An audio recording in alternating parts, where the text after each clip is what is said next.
जय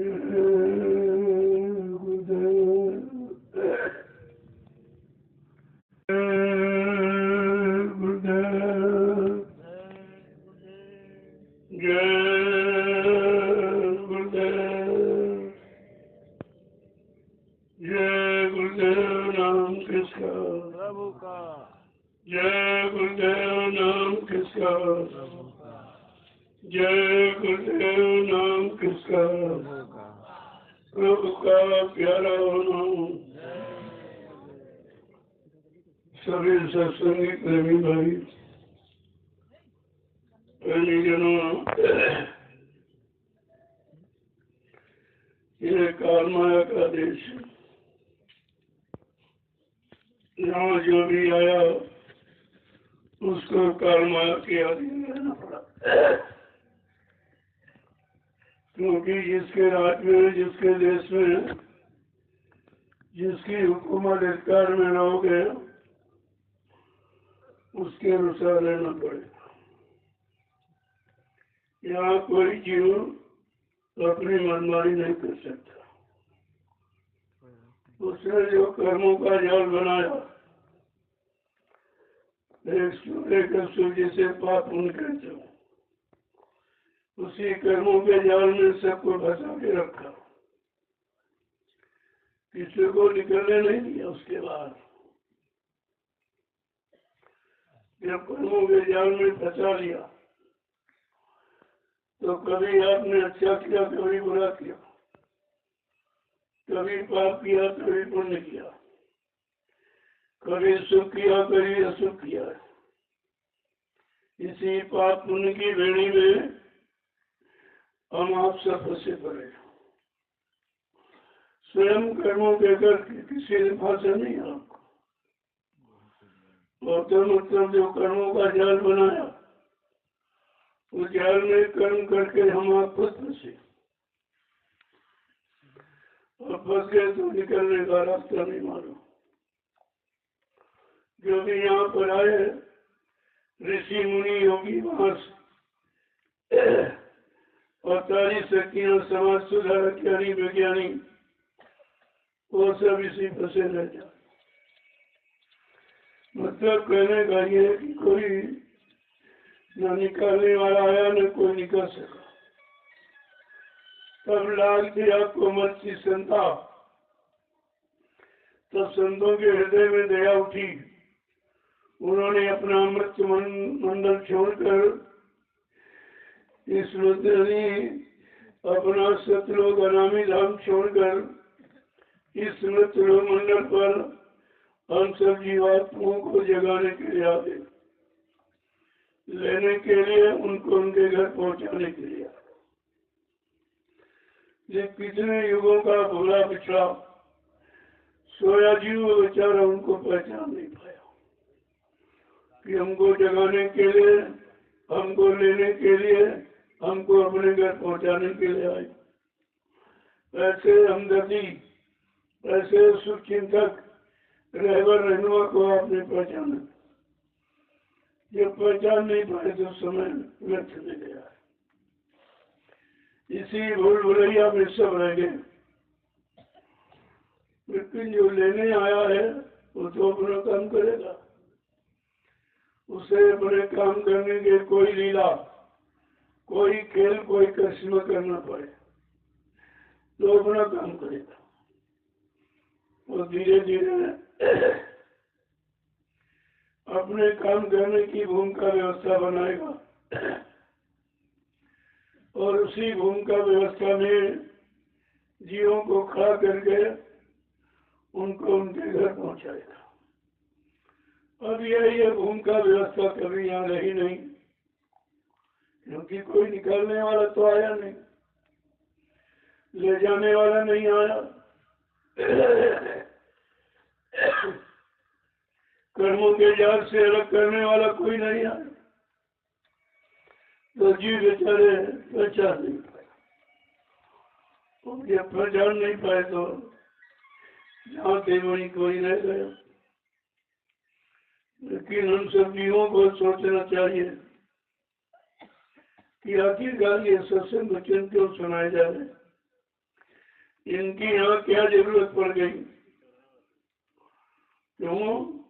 सतयुग, त्रेता, द्वापर 3 युग निकल गए, 5,500 वर्ष कलयुग के भी किसी ने ये भूमिका व्यवस्था में बताई न ऐसे वचन सुनाए कि काल माया की मां से बचने का भी कोई उपाय है, काल माया के देश से निकलने का भी कोई उपाय है, या जीवात्मा के जगने का कोई उपाय है, उसको घर पहुंचने का कोई उपाय है। जब यहाँ था नहीं, किसी ने बताया नहीं, और जो आया बताने उसको समझ नहीं पाया। लेकिन जब धीरे धीरे धीरे सत्संग वचनों को सुनाना शुरू किया तो जीव कुछ न कुछ समझने लगा, क्योंकि जब नित्य सुनाया जा रहा, रोज कान में आवाज पहुंचाई जा रही, तो आपको कुछ न कुछ तो सुनना पड़ेगा। और सुनने लगा तो कुछ न कुछ समझने लगा। जिस दिन आप सब कुछ समझ जाओगे बस उसी दिन काम शुरू हो जाएगा। अभी ये समझदारी कब आएगी, कैसे आएगी, कैसे आएगी ये समझदारी? उसी का तरीका है, आज तुम सत्संग करो और सेवा करो और भजन करो। ये 3 रास्ते हैं मन को समझाने के, मन को कंट्रोल नियंत्रण में रखने की, मन को भोगों से अलग करने की, और 3 रास्ते। अगर तीनों रास्तों को जीव समझ ले तो फिर निकलने में देर नहीं लगेगी। अब ये सुनना तो सरल है, लेकिन समझना कठिन, और समझ करके करना कठिन है। लेकिन जब किसी काम को नित्य करोगे, करत करत अभ्यास के जन्मत हो सिद्धांत, शरीर आवत जाति सिर पर निशान, जिनसे पत्थर की सिल कुएं पर रख दी जाती और उस तरह से जब पानी खींचते आती जाती रहती तो उस पर भी निशान बन जाता, पत्थर पर भी निशान बन जाता है। ये अभ्यास, नित्य अभ्यास से जब हम नित्य अभ्यास करोगे तो हमें भी निशान बन जाएगा। निशान माने समझ आपके अंदर भी आने लगेगी, और जैसे समझ आई और अपने काम में लग गए तो धीरे धीरे धीरे धीरे ये काम की शुरुआत हो जाएगी। काम क्या है? जीवात्मा जगह परमात्मा से मिले, अपने घर पहुंचे। ये मानव जीवन का सच्चा काम, और बाकी सब झूठा है। तो सभी जीव तभी झूठे काम में लगे। जो तुम्हारा काम नहीं है, तुम्हारा धाम नहीं है, उसी में हम झूठे पड़ेगा। जो तुम्हारा है वो अभी समझ में नहीं आ रहा, जबकि रोज अनुभव हो रहा कि जिनको तुम्हारे साथ जोड़ा गया, पत्नी है, पति है, बाल बच्चे, भाई बंधु, ये तुम्हारा साथ छोड़ के सब जा रहे हैं, बिना बताए सब चले जा रहे हैं।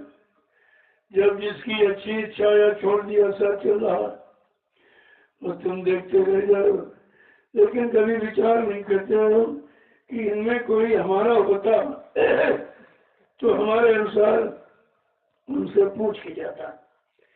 यह सब बिना बताए क्यों जा रहे हैं? का यही है पराया, पराया पराया अपना अपना होता, और पराये अपने को नहीं आप समझ पाएगा।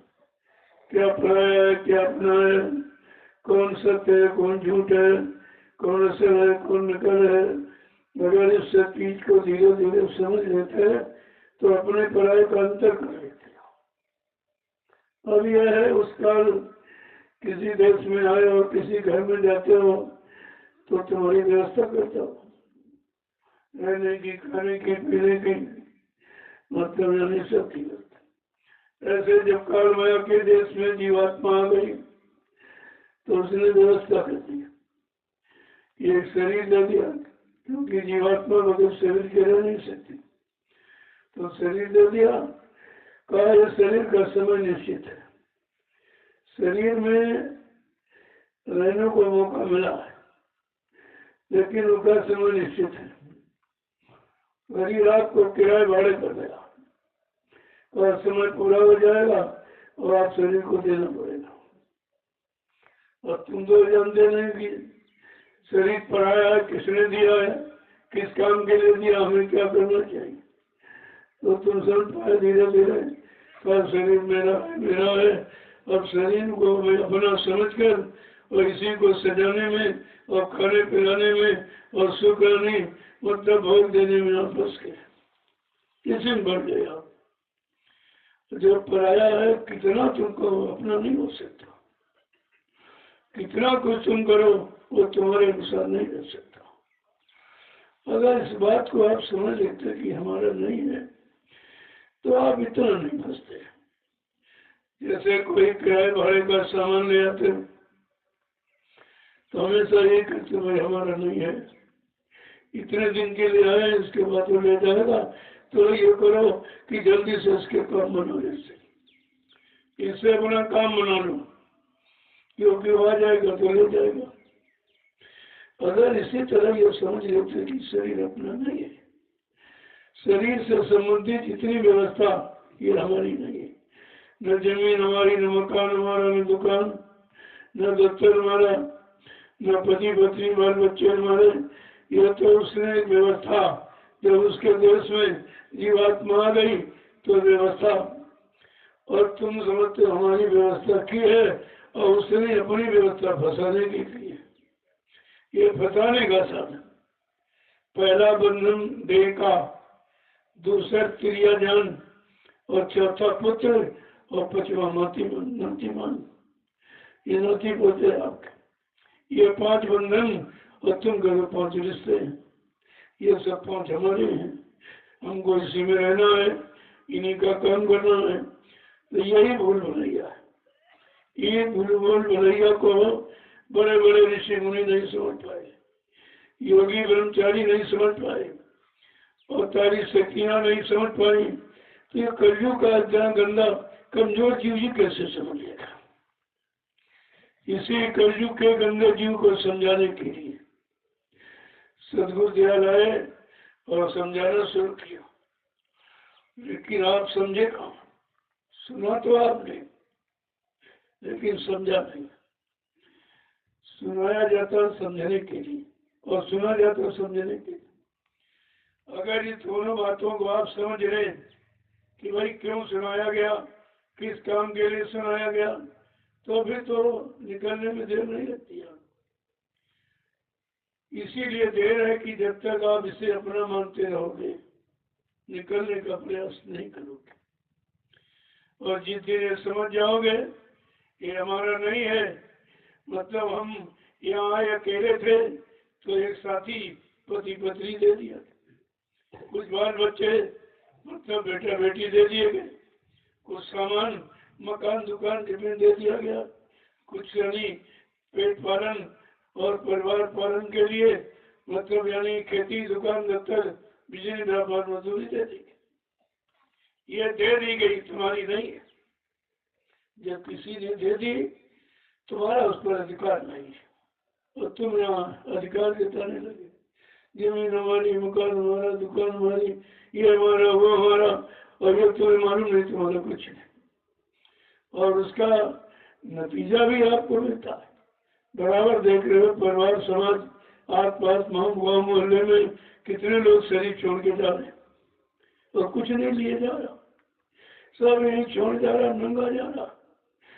तो एक दिन तुमको भी जाना पड़ेगा, तुमको भी छोड़ना पड़ेगा, तुमको नंगा होकर जाना पड़ेगा। लेकिन इस पर कोई विचार ही नहीं करता। जब शरीर खत्म हो जाता लोग जब उसको शमशान भूमि पर ले जाते तो जब उसमें आग लगाई जाती उतने वक्त तो ज्ञान होता कि देखो कुछ नहीं किया जा रहा, बेचारा इतना झूठ बोलता रहा, चोरी करता रहा, ठगी करता रहा, बेईमानी करता रहा, धोखाधड़ी करता रहा, मार काट हिंसा ये सब करता रहा, तब देखो खाली जा रहा। जिसके लिए किया वो सामान पड़ा, शरीर के लिए किया शरीर पड़ा, यानी साथ कुछ नहीं। उतनी देर के लिए आपको ज्ञान आता है, लेकिन शरीर जैसे जल के राख हुआ और वो ज्ञान भी तुम्हारा राख हो गया। फिर कोई मरा, फिर गए, फिर ज्ञान हुआ, फिर भूल गए, फिर कोई मरा। ऐसे मतलब मरने वालों को भी आप देख कर ये नहीं सोच पाए एक दिन हमको भी मरना है और इसी दशा में मरना। इसी तरह हमारी भी दुर्गति होगी, हमारे भी शरीर को जलाया जाएगा, जिसको हमने अपना समझकर बहुत पाला पोसा, अच्छे कपड़े, अच्छे भोजन और ये सब को दिया, लेकिन आज ये नंगा जलाया जा रहा और उसमें कोई कुछ कह भी नहीं सकता। क्यों? जो जानकार जीवात्मा तो निकल गई, अब कहेगा को हमदर्दी तो जीवात्मा की प्रति थी, शरीर प्रति नहीं थी। लेकिन जीवात्मा के बारे में जब समझोगे और जो कोई समझदार कोई संत महात्मा मिल जाएंगे तो आपकी समझ में आएगा, क्योंकि जीवात्मा परमात्मा का राज यहाँ कोई नहीं जानता, किसी को नहीं मालूम, न ऋषियों को, न मुनियों को, न योगियों महर्षियों को। जो तुम्हें बताने चिताने के लिए आए उनको भी नहीं मालूम। जब उन्हीं को नहीं मालूम तो तुम्हें बताएगा कौन? इसलिए जब ऐसा समय कोई रहस्यमय जानकारी का मिल जाए तो बड़े ही प्रेम, प्यार, मोहब्बत, श्रद्धा, सेवा भाव से उन बच्चों को ले लेना चाहिए, क्योंकि ये किताबों में नहीं लिखे और कोई बताएगा ही नहीं आपको। जब अभी तक किसी ने बताया, आपको कौन बताएगा? वो तो जो बताने आए, जिनको अधिकार है, वही बताएगा। और तुम उन अधिकारियों को तो जानते नहीं, ये अधिकारी कौन है, कौन बताने आया, किसको भेजा गया, तो आपको मालूम नहीं है। लेकिन जब धीरे धीरे सत्संग में आते रहोगे, वचनों को सुनते रहोगे, आदेश हुक्म का पालन करते रहोगे, तो सब तुम्हारी समझ में आने लगेगा। जब तक आदेश हुक्म को अपने लिए निजी संदेश और आदेश निर्देश नहीं मानोगे, तब तक तुम्हारी समझ में कुछ नहीं आएगा। तुम समझते हो पता नहीं किसको बता रहे, समझा रहे, अभी सामने तुम बैठे हो, किसको समझाया जाए? जब सामने बैठने वाला, सुनने वाला, देखने वाला नहीं समझा तो बेचारे जो बहुत पीछे हैं उनको कौन समझे, वो क्या समझेंगे? तो समझाया तो आपको जाता है, और नहीं समझोगे तो इशारा भी किया जाता कि अगर बात न मानी तो निकल कर क्यों मर जाएगा। ये तो तुम्हारे लिए हो रहा है। अगर बच्चा मेरी बात न मानी तो निकल कर क्यों मर जाएगा, पहले तो तुम्हारा निकलेगा। वो तो बाद में जिन्होंने सुना नहीं, जो सुन भी नहीं, आ भी नहीं रहे, उनको मालूम, उन्हें तो माफी हो सकती। कहते भाई मैंने सुना नहीं, मैं समझ नहीं पाया, पहचान नहीं पाया, जान नहीं पाया, लेकिन तुम सामने बैठे हो, रोज सुनते हो, फिर भी नहीं मानते हो, तो सजा के भागीदार तुम बनो, पहले सजा तुमको मिलेगी। इसलिए तुम्हें ठोक ठोक के समझाया जाता, एक एक वचन को कितना सरलतम ढंग तरीका देके, ताकि बिना पढ़ा भी पढ़ ले, बिना पढ़ा समझ जाए। क्योंकि ये संत वाणी बिल्कुल ऐसी है, सरल भाषा, एकदम मतलब बिना पढ़ा भी पढ़ जाएगा, और इसमें कुछ ज्यादा बुद्धि लगाने की जरूरत भी नहीं। नामदान मिल गया तो इसमें बुद्धि क्या लगी, इसमें पढ़ाई लिखाई क्या काम करे, इसमें रुपए पैसे धन दौलत ये सामान क्या काम करेगा। क्यों? ऐसी पढ़ाई जिसमें कोई खर्चा नहीं, केवल आपको पढ़ के और अपने काम में लेना है। देखिए जितने संत महापुरुष है, कोई पढ़ा लिखा नहीं था, ये कागजी विद्या उन्होंने नहीं सीखी, क्योंकि वो आत्मज्ञान लेके ही आते हैं। वो सत्य ज्ञान का भंडार लेके आए, और यहाँ पर सत्य का भंडार जब खोल दिया तो बड़े बड़े पढ़े लिखे हक्के बक्के लगे, ये क्या कह रहे, ये क्या सुना है, ऐसा तो कहीं नहीं, किसी ने कभी नहीं कहा, न सत्यु न त्रेता न द्वापर में किसी ने कहा नहीं, कह क्या रहे, बस इसी शंका में विचारे रह गए। अरे जब किसी को अधिकार दिया गया होता और यहाँ पर जीवात्माओं को जगाने के लिए आता तब तो आप उसको समझ पाते। जब कोई आया नहीं, सब शरीर मन बुद्धि चित्त के अंदर रहे, जीवात्मा के बारे में कुछ नहीं, कोई जानकारी किसी को नहीं थी। अब ये कैसे कलयुग लगा और संतों का आगमन हुआ। कबीर साहब आए, क्योंकि वो प्रथम संत है और गुप्त संत है, तो उन्होंने धीरे धीरे धीरे इस राज को खोला। जो पहले आया उसको मेहनत करनी पड़ी, क्योंकि जीव माया में था और माया से अलग करने। जीव काल माया के हवाले था, वो काल माया की हिरासत और बंधनों से मुक्त कराने आए। बिल्कुल उल्टा मतलब। लेकिन जब तक आप उल्टोगे नहीं, उधर चलोगे कैसे? उलटना और पलटना, अगर इसी को समझ लो तो भी देर कितनी लगेगी। उधर से उलट के इधर पलट जाओ, उस काम शुरू हो जाएगा आपका। जब तक उलटना पलटना नहीं मानो तब तक आपकी समझ कुछ नहीं आएगा। ये क्या कह रहे हैं, क्यों कह रहे हैं, क्यों ऐसा कह रहे हैं, किसी ने कभी नहीं कहा, किसी ने कभी नहीं बताया, कोई ऐसी हमदर्दी लेके नहीं आया, कोई ऐसा आत्मज्ञान की बात नहीं की गई। तो शंका तो ये है आपकी। अरे आत्मा का ज्ञान किसी को होता तो होता था। आत्मज्ञानी कोई होता तो आपकी आत्मा की जगाने की बात करता, और जिसको आत्मा को जगाने घर पहुंचाने का अधिकार है, अगर वो आते तो जरूर आपको बताते। एक एक वचन को बड़ी सावधानी के साथ सुना। ये कथा वार्ता समझ के नहीं, कोई प्रवचन भाषण समझ के नहीं, कोई मनोरंजन समझ के नहीं, ये आत्मज्ञान है। आत्मा को जगाने वाला परमात्मा से मिला जाए। इस आत्मज्ञान को बहुत संभाल कर सुनने की और रखने की जरूरत, और एक एक वचन को अपने जीवन में उतारने की जरूरत। जब ये सब काम तुम्हारे अंदर आ जाएगा तो फिर देर नहीं लगेगी। इसीलिए तो आपको वचन सुनाए जा रहे।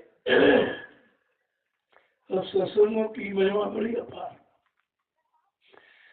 और सत्संग यहाँ कभी रहा नहीं तो क्या जानो अपार है कि नहीं है, अगम है कि नहीं है, मतलब यानी विशाल है, भंडार है कि नहीं, कुछ नहीं मालूम। जब कुछ मालूम ही नहीं है तो धीरे धीरे समझ में तो आएगा। इसीलिए धीरे धीरे तुम्हारे काम जगह बात पहुंचाई जाती। धीरे धीरे बेमना धीरे सब कुछ हुए। माली इसी चेर सो गया, लेकिन ऋतु आए फला। तुम पेड़ लगाओ कि आधे 1 कुंटल खाद डाल देंगे और मतलब उसमें पानी में तो सड़ जाएगा।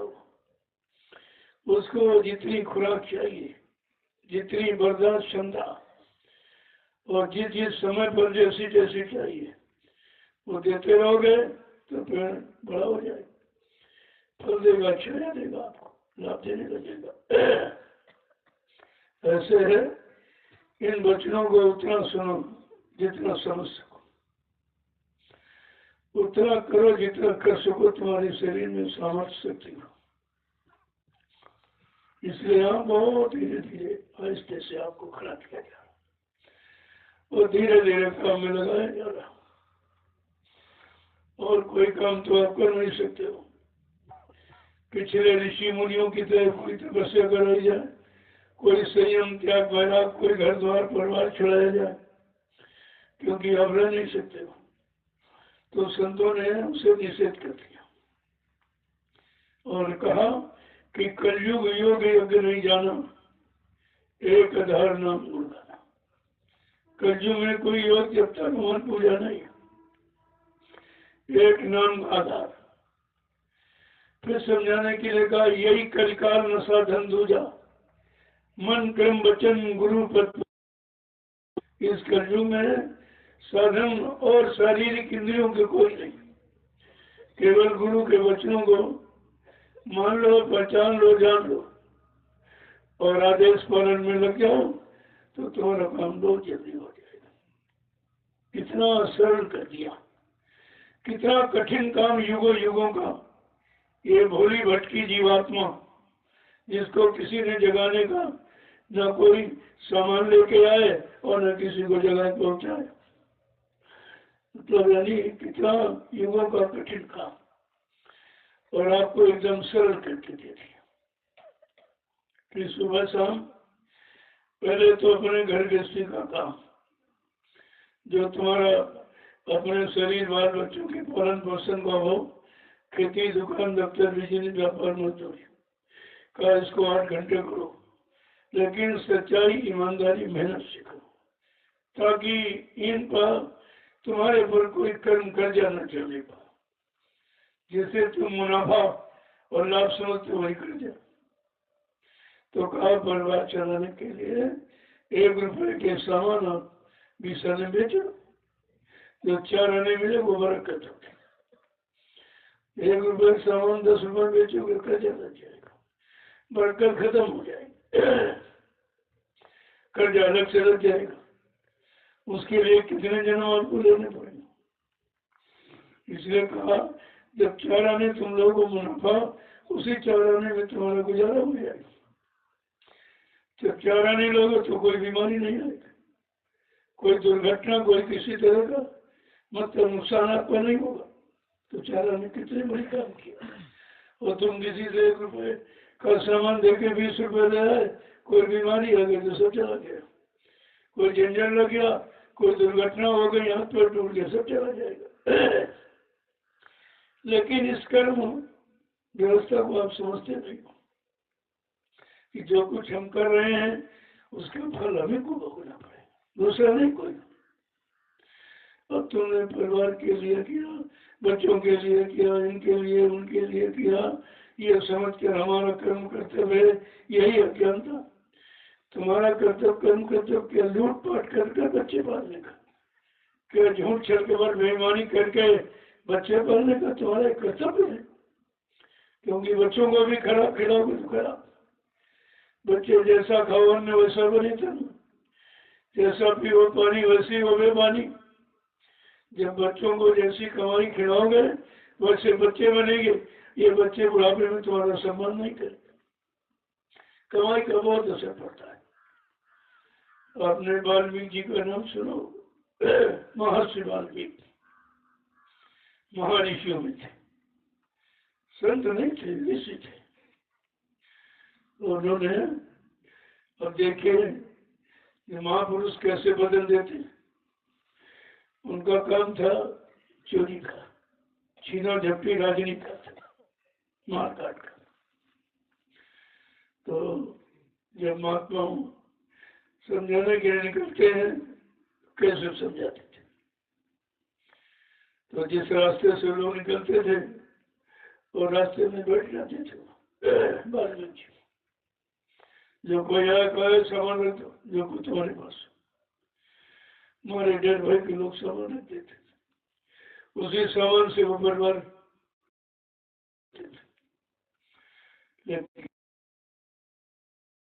महापुरुष साधु को और जा रहे तो आदमी ने दूर से देखा भाई को,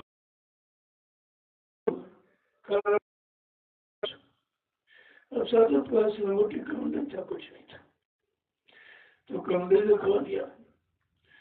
अब उनको ज्ञान तो कराना है,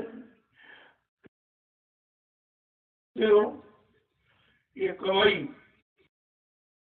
लोग खाते हैं, कमाई खाने इस पाप कमाई में साथी सोच क्या कर अच्छा जिससे तुम भग जाओ, करे नहीं।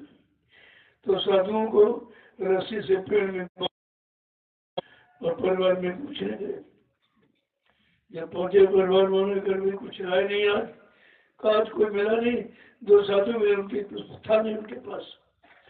लेकिन उन्होंने ये कह के भेजा कि जो ये तुम कमाई करके मतलब खिलाते हो तो पूछ के आओ, तुम इस खाने में साथी हो कि पाप करने में साथी हो।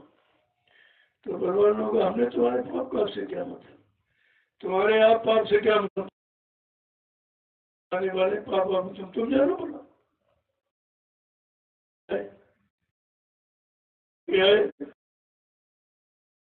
कहा परिवार वाले कहते हमको इससे क्या मतलब, तुम लूट के लाते हो, छीन के लाते हो, मार काट करके सता के, इससे हमारा कोई मतलब नहीं, हम लोग तो खाने वाले हैं और तुम अपना पाप तुम जानो। बस कहा तुम्हारी समझ में नहीं आया तो झट से उनको ज्ञान दे दिया।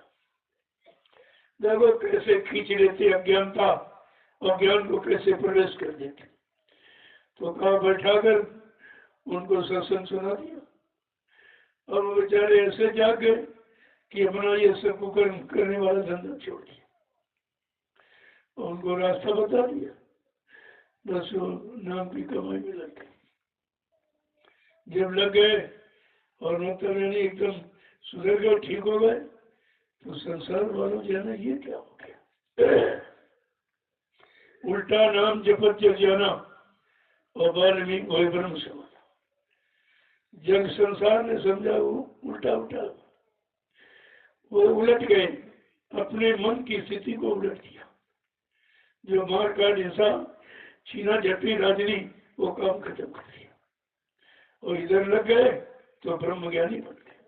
देखिए उस समय ब्रह्म तक का ज्ञान था, आत्मज्ञान तो नहीं था, ब्रह्म ज्ञानी बना दिया।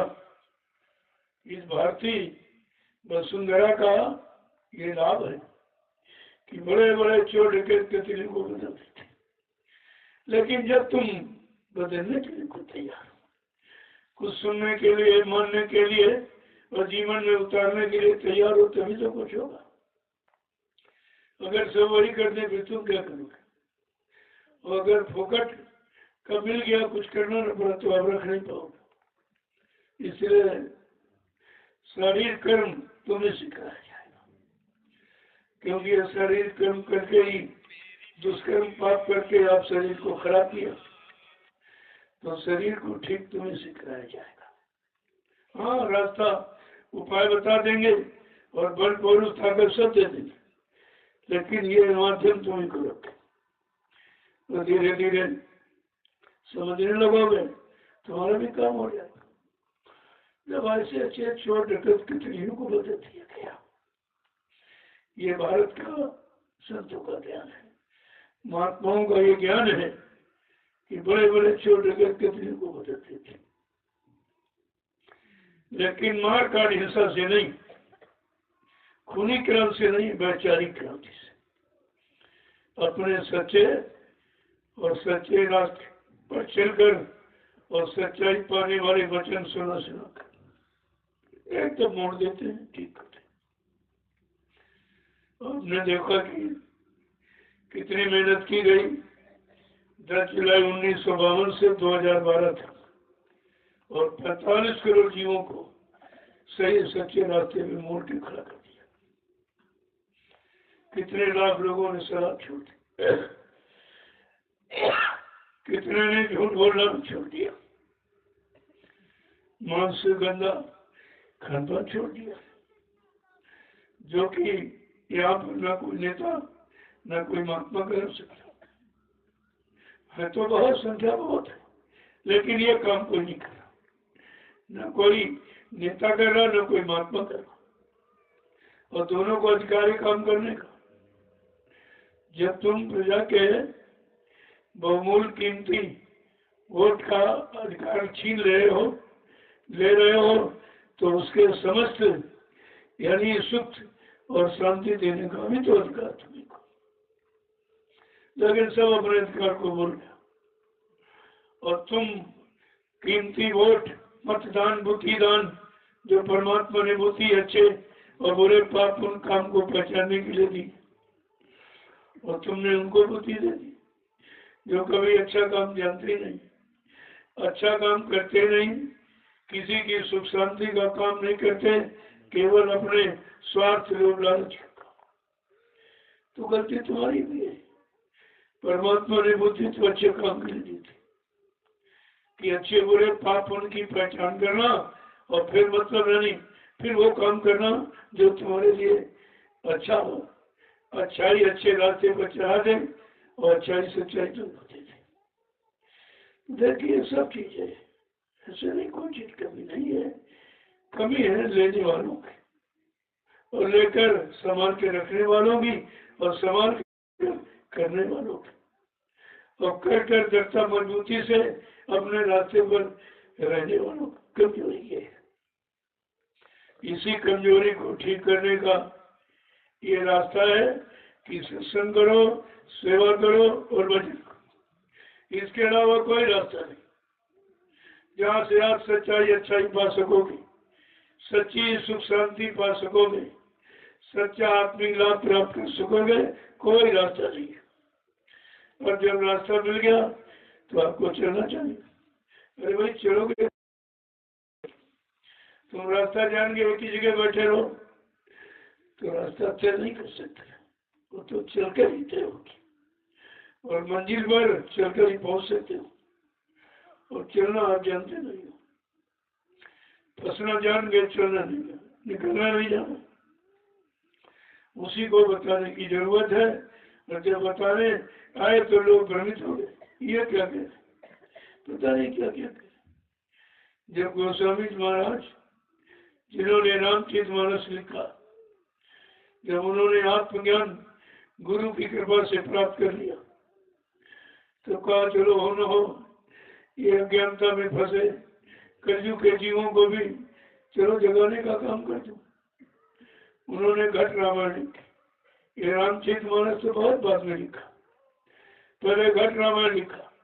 घट में यानी अंदर ये कहा जो बोल रहा है यही राम है, और कहा जो अच्छे भाव में रख वो भरत है, जिसका मन सही लक्ष्य निशाने पर आत्म कल्याण में आ जाए वो लक्ष्मण है, जिसने काम क्रोध लोभ मोह अहंकार जैसे शत्रुओं का हनन कर दिया वो शत्रुघ्न अंदर है।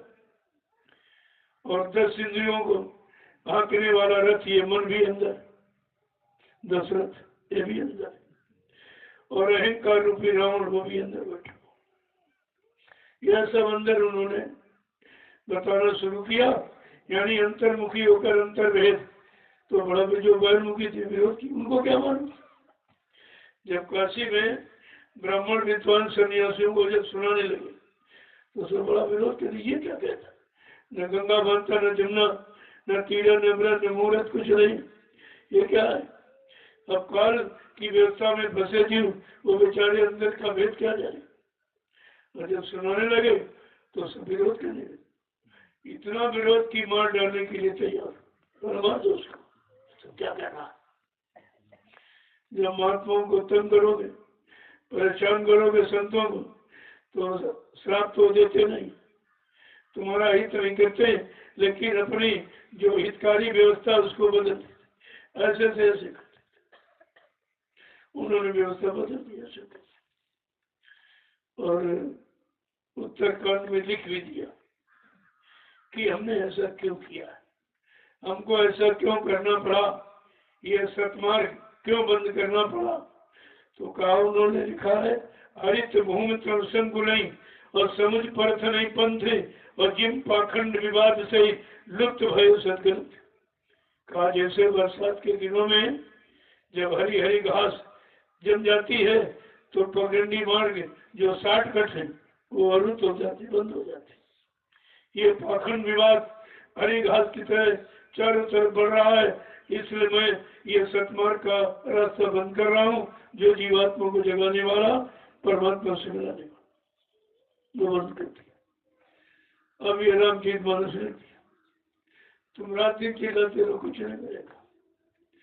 लाउड स्पीकर लगा के 24 घंटे चिल्लाते, किसी को सीताराम मिले, किसी को राम का कृष्ण का दर्शन हुआ, कोई देवी देवता मिले। और उन्होंने उसमें सब लिखा कि उसमें सब कुछ मिलेगा आपको, सब उसी में मैंने रख दिया, लेकिन उसकी चाबी संतों के पास। कहा जो ताला लगा दिया है वो चाबी संत महापुरुषों के पास, जब वो मिलेंगे तो चाबी मिल जाएगी, आप खोलोगे तब आत्मिक धन का खजाना आपके हाथ लौटेगा। और रात दिन लोग चिल्ला रहे मनोरंजन करके रामचरितमानस का, और सब अक्षर में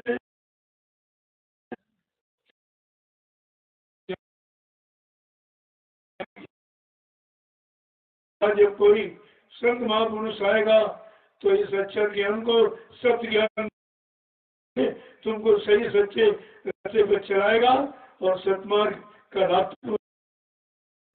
लेकिन तुम्हारी समझ में कहाँ भी आ रही सब क्या है। इसलिए हर चीज जब उन्होंने गोस्वामी महाराज ने पाया, उन्होंने तो अपनी कहानी में अपने को बहुत खराब कहा कि मेरे जैसा बगैर नहीं सकता एक मिनट। ये संत महापुरुष किसी चीज को खोटी खरी गुरु आगे से खोल का तेरा माफी हो जाएगी, काम बना देंगे। और जो सब देख रहा उससे क्या छिपाओ, जो सब देख रहा उससे क्या छिपाओगे। सो सब जान रहा उसको तुम बताओगे क्या। लेकिन तुम्हारी समझ कहानी है सब जान रहे। तो हमारे जैसे इनका शरीर है, हाथ है, पैर है, कान नाक मुंह है, ये तो हमारे जैसे ही कहते हैं। इतनी अगर जानकारी जीव को हो जाए कि सब कुछ जानते हैं फिर भी नहीं कहते कि तुम अपना अपमान समझोगे कि हमारा भेद खोल रहे, हमारी कमियों को आपको मेरा अपमान करते हैं। इसलिए कहते कुछ नहीं, देखते सब रहते हैं और आपको उन पाप कर्मों से माफी कराने के लिए सेवा में लगाते भी रहते। किसी में लग जाओ, किसी को बताने की जरूरत नहीं पड़ेगी और तुम्हारा अंदरूनी राज बना रहेगा पाप का, लेकिन धीरे धीरे सेवा से खत्म भी हो जाए, कोई जान भी नहीं पाए।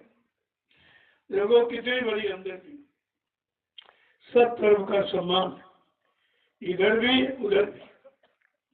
इधर शरीर 5 साल निर्मल हो जाए, कोई कर्म कर्जा न रह जाए तो इधर भी मतलब कोई कष्ट नहीं होगा। उधर जीवात्मा घर पहुंच जाए तो तुझे नरकों से बच जाए, जम की मार से उधर बच जाए। इधर काल की मार से शरीर बच जाए और उधर मतलब यानी उस दोजक के नरकों की मार से जीवात्मा बच जाए। दोनों को बचाने आए और दोनों के बचाने के लिए दोनों तरफ का संदेश देते। लेकिन तुम्हारी समझ में आप सुनते तो हो, आप तुम्हारे कान तो सुन रहे हैं, लेकिन शैतान मन ये स्वीकार नहीं करता। और यही सबसे बड़ा तुम्हारा दुश्मन है जो तुमको अच्छे काम की तरफ चलने ही नहीं देता। हमेशा बुरे काम, निंदा, चुगली, बुराई, ईर्ष्या, राग, द्वेष, काम, क्रोध, लोभ, मोह, अहंकार, इसके सिवा किसी तरफ आपको बढ़ने लगने नहीं देता। लेकिन जो लगाने आया है उसके पास सब तरह के तरीके, बहुत तरीके का मैं लगा कर ही मानूंगा और तुमको तुम्हारे घर पहुंचा कर ही मानूंगा। कोई स्थिति परिस्थिति बनानी पड़े, कोई लीला, कोई खेल, कोई करिश्मा करना पड़े, लेकिन ये काम मैं अपना करके जाऊंगा। और ये भी कह दिया तुम सब अग जाओ फिर भी मैं काम करूँ। जिसको हमारी तुम्हारी जरूरत नहीं, अकेले ही सारा परिवर्तन का काम कर सकता है, लेकिन फिर भी वो अपने जीवों का इतिहास बनाने आया। जो तुम्हारा इतिहास बनाने आया तुम उसी को कह रहे मर गए और धोखा दे के चले गए, झूठ बोल के चले। जो तुम्हारा इतिहास बनाने आया, यहाँ तो कोई तुम्हारा इतिहास बना नहीं सकता। इतिहास बनाने का अधिकार किसी इंसानी शक्ल को नहीं है। वो तो जो ऊपर से शक्तियां आती, बीच के मंडल से आई, जैसे राम आए, कृष्ण, उन्होंने यहाँ काम किया, इतिहास बन गया। लेकिन वो शारीरिक और सामाजिक सुधार का काम किया, जीवात्मा को उद्धार नहीं किया उन्होंने। लेकिन जो ये परम शक्ति, ये परम लोक और अनामी धाम से आई है, ये जीवात्मा समाज का, देश दुनिया का सुधार भी करेगी और जीवात्मा का उद्धार भी करेगी। ये दोनों काम करने आए। तो आपको तो कितना अच्छा मौका मिल गया कि हमारा दोनों काम बन जाएगा। हमको यहाँ बार बार शरीर लेकर जन्म भी नहीं लेना पड़ेगा और हमारी जीवात्मा अपने घर पहुंच जाएगी। इससे बड़ा और हित का काम क्या हो सकता? लेकिन जब समझ में आएगा तब।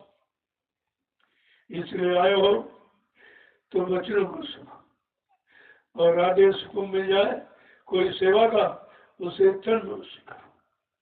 कोई इस का संदेह भूल भ्रम, कोई दबाव में नहीं, प्रेम से। जब प्रेम श्रद्धा सेवा भाव से करोगे तो फलीभूत उसका लाभ मिलेगा। जय गुरुदेव, जय गुरुदेव, जय गुरुदेव। नाम किसका? जय गुरुदेव। नाम किसका? जय गुरुदेव। नाम किसका? प्रभु का प्यारा नाम। देखो आज हमारी तबीयत बहुत खराब है। दांत पहले मैं पूरी रात सोया नहीं, लेकिन समय पर आ गया हूँ, क्योंकि आपसे वादा है, वचनबद्ध हूँ। कोई परेशानी कितनी भी सही हो, लेकिन वचनबद्ध हूँ, वो वचन का पालन करता हूँ। इतना भीषण दर्द है, अभी है, बोल रहा हूँ, लेकिन दर्द बहुत है। और पूरी रात तो मतलब कोई है जीव का लेन देना है, कोई कम कर्जा है तो देना पड़ेगा। तो हंस के दे दो, उसमें रोने की क्या बात। लेकिन जो वचनबद्ध था उसके पालन होता, तो मैं इसीलिए थोड़ा पहले बात कर रहा हूँ। और आप भी थोड़ी सेवा ज्यादा कर लो। अगर यहीं बैठे रहोगे तो सेवा से वंचित रह जाते हो। जय गुरुदेव, जय गुरुदेव, जय गुरुदेव। नाम किसका? जय गुरुदेव। नाम किसका? प्रभु का प्यारा नाम। अब आप लोग खड़े हो जाओ, इसको समझो। ये रोज कवायद नहीं है कि जो सुनते हो इनको पकड़ के खड़े हो जाओ और चल पड़ो तो मन जीते हो जाएगी। सुनने से मन जीते नहीं होगी, सुनने से काम नहीं होगा, और सुनने से जीवात्मा घर नहीं पहुंचेगी, और सुनने से पाप कर्मों को माफी नहीं मिलेगी, वो तो करने से होगी। इसलिए खड़े होने का मतलब ये शरीर से पैर झुका देना, खड़ा करना नहीं।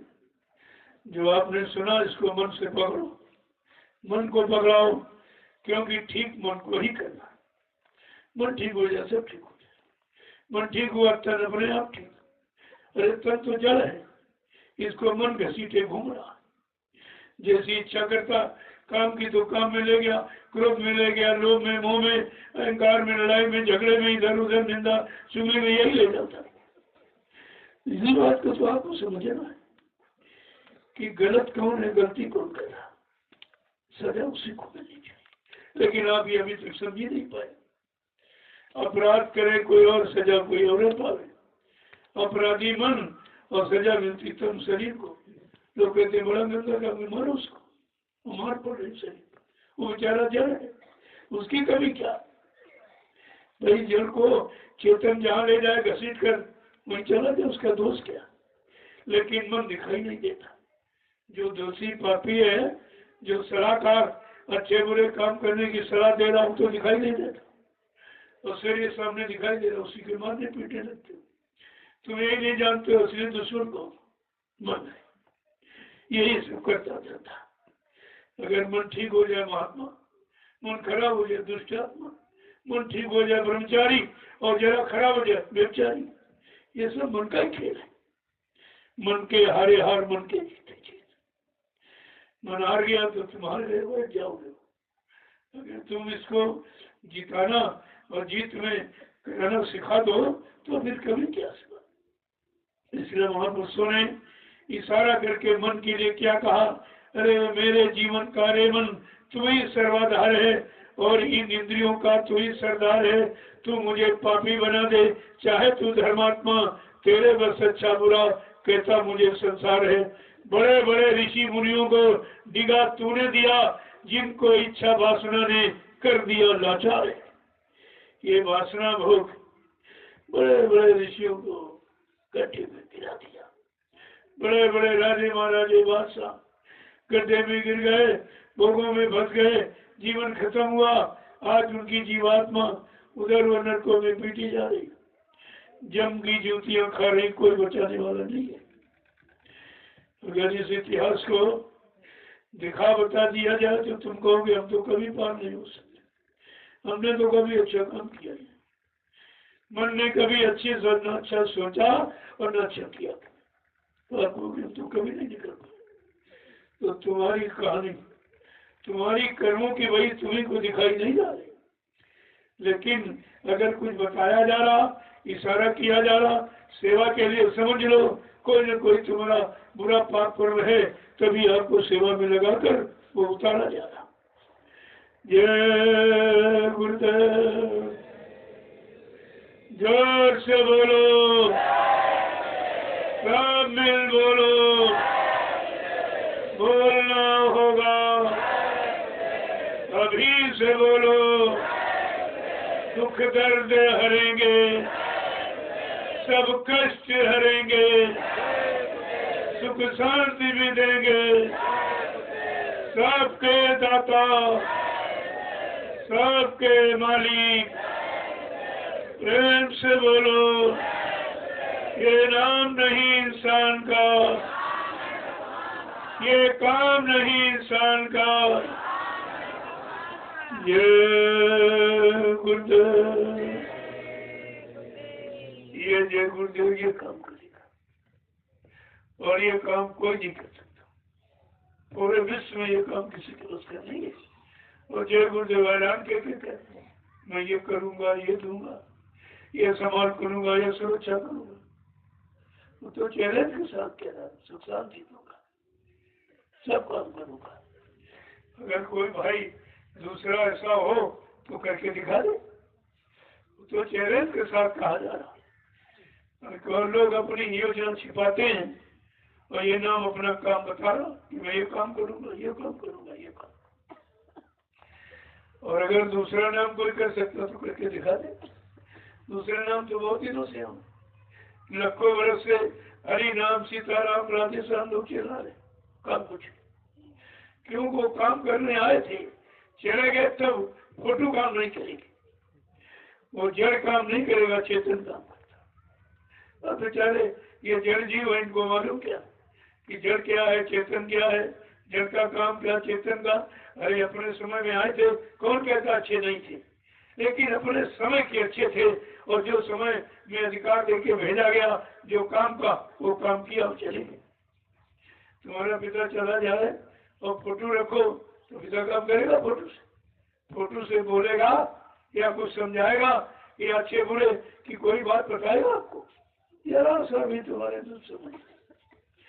ये जड़ जीव इतना फंसा हुआ है, बिल्कुल जग अंधा पुण्य अंधा, प्राप्त मच गई अधा धंधा का आधा धुंध मची हुई है। कोई सत्य बात सुनने के लिए, करने के लिए और सतमार्ग पर चलने के लिए तैयार ही नहीं। जब सतमार्ग पर चलने को तैयार है तो सद्धाम पहुंचेगा कैसे? चलोगे तभी तो पहुंचोगे। जय गुरुदेव, जय गुरुदेव। सतयुग कौन लाएंगे, विश्व में शांति कौन लाएंगे, जन जन में प्रेम कौन लाएंगे? देखो कितनी बड़ी चीज का ऐलान है। अगर और कोई नाम रटने वाला कर सकता तो उस नाम से करके दिखा दे, करके दिखा दे तो चैलेंज है नाम का। कितनी बड़ी चीज है। क्या खा पी कर हुए खराब, क्या खाने से होगी भलाई, अब कुछ होने वाला है जो अभी समझ न पाएंगे, बार बार पछताएंगे, जो अभी जाग न पाएंगे, जीवन भर पछताएंगे। स्वामी जी की वाणी है, सतयुग की अगवानी है, यदि स्वामी जी की बात न मानी, निकल कछु मर जाएगा, यदि स्वामी जी की बात न मानी। जय गुरुदेव।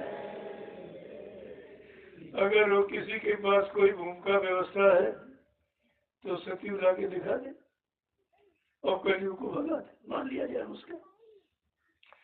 लेकिन ये काम किसी को बस कर, ये काम किसी को बस कर। जब काम नहीं तो तुम्हारा नाम कैसे होगा, तुम्हारे उस नाम का इतिहास कैसे लिखा जाए, लोग इतिहास को कैसे पढ़ेंगे और उस नाम की पूजा कैसे होगी। बगैर काम की पूजा नहीं होती। इतनी दुकानें चल पड़ी केवल गुरु की नकल कर। कोई सतयुग पार्टी ले घूम रहा, कोई कुछ कह रहा, कोई कुछ कह रहा, कोई कुछ कह रहा। मैंने कहा भाई ये कहना बंद कर दो, अगर कर सकते हो तो करने में लग जाओ। ये कहने बकने में समय क्यों खराब कर सकते। अगर तुम्हारे में काम करने की क्षमता तो करके दिखा दीजिए।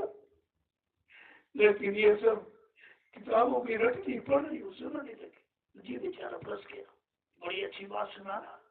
अरे वो अच्छे महापुरुषों की चीज है, वो कोई सुना तो अच्छी है, लेकिन इसमें वो अच्छाई नहीं जो सुना रहा। केवल अच्छाई महापुरुषों की पढ़ के सुना रहा है और स्वयं अच्छाई में भी गया नहीं, ना वो अच्छाई उसके अंदर आई है और ना वो अच्छाई किसी में ला सकता और न किसी को अच्छा बना सकता। कहा जय गुरुदेव सच्चे समाज की स्थापना करें। क्या किसी बस की है? यहाँ झूठ का समाज है, लूट का समाज है, कसूर का समाज है, लेकिन वो कह रहे कि सब समाज के लिए होना, सच्चे समाज का निर्माण, नव युग निर्माण, नव युग का निर्माण होगा, नए युग का सृजन। देखिए बड़ी कितनी बड़ी बात, कलयुग में सत्य बोलना ये छोटी बड़ी बात है। किसी के राज्य में अपने राज की आवाज लगा देना ये कितनी बड़ी बात है। और अभी कलयुग जो सबसे बड़ा, कहा कि ये कलयुग जब सतयुग में घुस गया, ये सबके घर में गया लड़ाई झगड़ा कराने के, तो जब सतयुग में गया तो बाप बेटे को लड़ा दिया, प्रहलाद हिरण्यकशिप। जब ये त्रेता में कलयुग गया तो भाई भाई में झगड़ा रावण विभीषण में करा दिया। यही कलयुग जब द्वापर में गया, मामा भांजे कृष्ण और कंस में झगड़ा करा दिया। तो कहा बच्चा आप तो पूरे कलयुग, आज तो उसी का राज है और उसी के राज में रह रहे हो, लेकिन सम्राट महापुरुष ने परिचय दे दिया कि है कलयुग, तुम सर हर युग में गया और सबके झगड़ा कराया, सबको परेशान किया और मार काट कराया, लेकिन आज मैं तेरे घर में अपनी तपस्या त्याग के बल से एक सतयुग लाऊंगा और जितने जीवों को नाम दान दिया है इन सबको उनके घर पहुंचाऊंगा। ये संत वाणी हैरान कर रही है। और कोई धरती पर तो पूरा करते इस वाणी को। अरे जो वाणी को पूरा करेगा, वचनों को पूरा करेगा और काम को पूरा करेगा, वही पूरा संत सतगुरु कहलाएगा। नाम लिखने से कोई संत नहीं हो। तमाम लोग अपने नाम के आगे कोई संत लिख रहा, कोई सतगुरु, कोई भगवान, कोई सरकार, कोई महाराज। मैंने कहा भाई ये कौन कॉलेज यूनिवर्सिटी आई डिग्री देता, कहाँ से ले आया? अरे सब बने बनाया। जब जैसी जरूरत आवश्यकता इस मृत लोक मंडल पर हम सब जीवों के लिए पड़ती है, तब तैसा वो सबका मालिक अनादि महाप्रभु, तब तैसा गुरु और संत उनके द्वारा काम। यहाँ बनाया नहीं, लिखा पढ़ी का काम। यहाँ सब अपने नाम क्या लिखा, इनको नहीं पता कितनी सजा मिलेगी। अरे ये डिग्री तो उन महापुरुषों की है जो सतधाम से आए और जीवात्मा को सतधाम पहुंचाए। ये सब नकलची, स्वार्थी, लोभी, लालची, मानी, अभिमानी, गुमानी, ये सब डिग्री का प्रयोग कर। इसीलिए बाबा जी ने वर्षी में क्या कहा, बच्चे आगे बहुत खराब समय आ रहा। ये जितने लोग अपने नाम के आगे संत सदगुरु लिखने लगेंगे और मतलब यानी महाराज कि ये सब एक दिन जेल का दरवाजा देखो, धीरे धीरे सब पकड़ के बंद किए जाए। अभी क्या जो भी ये लिखेगा वो बंद किया जाए। ये लिखा पढ़ी करनी तो करने का विषय, जो करके दिखाएगा जीवात्माओं का काम और देश समाज का सुधार, जीवात्माओं को उद्धार, जो दोनों काम करके दिखाएगा वो समय का संत सदगुरु कहलाएगा। अरे काम से पहचान होती, तो ये दुकानें सब खत्म हो जाएगी। अब बेचारे स्वार्थी लोग भी लालची हैं, उनको तो स्वार्थ से मतलब है, उनको परमात्मा बने न बने, लेकिन उनका स्वार्थ हल होना चाहिए। लेकिन वो मालूम नहीं है कि परमार्थी रास्ते पर स्वार्थ की ये तो गंदगी फैला लेता, यह स्वार्थ लोभ लालच ये परमार्थी रास्ते पर गंदगी फैलाना है। जो गंदगी फैलाएगा उसको सजा दे, तुम्हें गंदा करने का अधिकार। जय गुरुदेव। देखो जिसने अमूलक धन, जिस समृद्ध महापुरुष ने खजाना दिया और कहा ये बात कहना, उसी समृद्ध महापुरुष की है यानी पुण्यतिथि अगयन सुधी 10वीं का भंडारा। ये खीर पूरी वाला भंडारा नहीं, वो भंडारा नाम का भंडार लेके आए और लुटाया। कहा उन्होंने तो लुटाया नहीं, कहा मेरे इस भंडार को तुम बांट देना, तो बांटा, बांट दिया। जब महापुरुष ने बांटा तो कोई नहीं ले पाया। नामदान सुना लेकिन लिया किसी ने। कोई चीज ली जाती तो संभाल के रखी जाती, फिर वो अपने प्रयोग में ली जाती, फिर जब तक उसका लाभ नहीं मिलता तब तो बराबर प्रयोग किया ही जाता। या किसी ने नामदान लिया था, आपने सुना और कान की सुनी बात भूल जाते, सब भूल गए, भटक गए, सब मैदान छोड़ कर ही चलेगा। कहा भी था इस संत मत, इस मार्ग पर कोई सूर भी डटेगा। ये मार्ग नामर्द हिजड़ों का, स्वार्थी लोभी राशियों का नहीं है। नाव लगाई सत्य की गुरु ने, चल बैठे कोई सूरवीर बैठेगा, वो बच जाएगा। अब सूरवीर की पहचान कैसे हो? तो देख लेना, अभी तो सीधा डमरू बजा रहा हूँ, सब भागते चले आए, और जब उल्टा डमरू बजा दिया तो सब भाग गए, कोई नहीं रुका, कोई नहीं रुका। कहने का मतलब जिसको पहचान होगी वो पहचान लेके फिर उसको पहचानने में समय देगा, और पहचान करके अपने पास पूरी पहचान हासिल करेगा। जो पहचान जाएगा उसको कोई हटा नहीं सकता, ऐसे मिलता है। जय गुरुदेव। अब आप लोग चलिए अपनी अपनी सेवा में, जो सेवा जिसको मिल गई है पहले वो करो, जब मौका मिल जाए तो 2-4 डलिया डाल दो, मिट्टी का तो हर खाते में तुम्हारा नाम हो जाएगा। लेकिन जहाँ सेवा वो अपनी करो, भंडारे वाली भंडारे की सेवा, रोटी सबसे मान सेवा, ये नहीं बनेगी तो कोई काम नहीं हो पाएगा। बिना रोटी खाए आप चल ही नहीं सकते। कलयुग में अन्न को उसमें प्राण है। अन्न जब शरीर में जाएगा तब चुस्ती फुर्ती काम करने की स्थिति आ जाएगी। इसलिए अपनी जो खेती काम करते वो सर्वोपरि सेवा। अगर खेती नहीं होगी तो भंडारा नहीं चलेगा, भंडारा नहीं चलेगा आपको ताकत नहीं मिलेगी, ताकत नहीं मिलेगा कोई सेवा नहीं कर पाओ। सारी सेवाओं का आधार है कृषि, और जो प्रेमी कृषि सेवा में अपना वो देखे, उसमें देखो पानी या खाद या दवा कब कहाँ कैसे डालनी है, मतलब यानी तुम्हारी देख रेख रखो। तुम्हारा यही भजन है, तुम्हारी यही पूजा है। ये सर्वोपरि सेवा, 3 बार कहो। सेवा से क्या निकलता है? सेवा सेवा सेवा, जिससे वो मिल जाए, मालिक मिल जाए, मालिक के घर पहुंच जाओ, वो ये सेवा है। और इसी सेवा से जब लाखों प्रेमियों की सेवा होगी, उनकी दुआ मिलेगी, उनका आशीर्वाद मिलेगा। वो जो कमाई करेंगे बैठ के उसमें तुम्हारा प्रसन्न